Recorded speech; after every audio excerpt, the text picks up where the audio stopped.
Cookery சேனலை பார்த்து யார் வேணாலும் சமையல் பண்ணலாம். ஆனா சுவையான சமையல் பண்றது எப்படி? நான் இதயம் நல்லெண்ணெயில சமையல் பண்றேன். ஆஹா ஓஹோன்னு பாராட்டுறாங்க.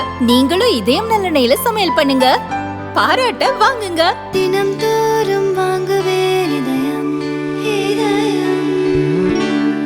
அமெரிக்க அதிபர் டிரம்பின் மனைவி மெலனியா டிரம்ப் உக்ரைனுக்கு எதிரான போரை நிறுத்த வலியுறுத்தி ரஷ்ய அதிபர் விளாடிமிர் புட்டினுக்கு உணர்ச்சிபூர்வமான கடிதம் எழுதியுள்ளார். உலகளவில் பெரும் உயிரிழப்புகளையும் அழிவுகளையும் ஏற்படுத்தியுள்ள உக்ரைன் ரஷ்யா போரை நிறுத்துவதற்கான முயற்சிகள் தொடர்ந்து வரும் நிலையில் மெலனியாவின் இந்த கடிதம் முக்கியத்துவம் பெறுகிறது. சமீபத்தில் அமெரிக்க அதிபர் டிரம்ப் ரஷ்ய அதிபர் புட்டினை சந்தித்து பேச்சுவார்த்தை நடத்தியிருந்தார். எந்த ஒப்பந்தமும் எட்டப்படாத நிலையில் பேச்சு ஆக்கப்பூர்வமானதாக இருந்ததாக இரு தரப்பும் தெரிவித்தன. இந்த சந்திப்பின் போது மெலனியாவின் கடிதத்தை டிரம்ப் நேரடியாக புட்டினிடம் ஒப்படைத்தார். அதனை புட்டின் இரு நாட்டு அதிகாரிகள் முன்னிலையில் வாசித்தார். அந்த கடிதத்தில் ஒவ்வொரு குழந்தையின் இதயத்திலும் அமைதியான கனவுகள் உள்ளன. எந்த நாட்டில் பிறந்தாலும் அவர்கள் அன்பு, வாய்ப்பு, பாதுகாப்பு ஆகியவற்றிற்குரியவர்கள்.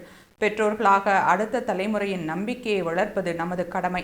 தலைவர்களாக குழந்தைகளின் வாழ்வை பாதுகாக்கும் பொறுப்பு நம்மிடம் உள்ளது என்று அவர் குறிப்பிட்டுள்ளார். மேலும் இன்றைய உலகில் சில குழந்தைகள் இருள் சூழ்ந்த சூழலில் கட்டாய சிரிப்புடன் வாழ்கின்றனர். அவர்கள் சிரிப்பை மீட்டெடுக்கும் சக்தி உங்களிடம் உள்ளது. அப்பாவி குழந்தைகளை காப்பாற்றுவது ரஷ்யாவுக்கான சேவை மட்டுமல்ல, மனித குலத்திற்கே ஒரு சேவை ஆகும். ஒரு பேனாவின் கையெழுத்து மூலம் இதை சாதிக்கலாம் என வலியுறுத்தியுள்ளார். இந்த உணர்ச்சிபூர்வமான கடிதம் போரை நிறுத்தும் முயற்சிகளில் புதிய மாற்றத்தை ஏற்படுத்துமா என்ற எதிர்பார்ப்பு சர்வதேச அளவில் உருவாகியுள்ளது.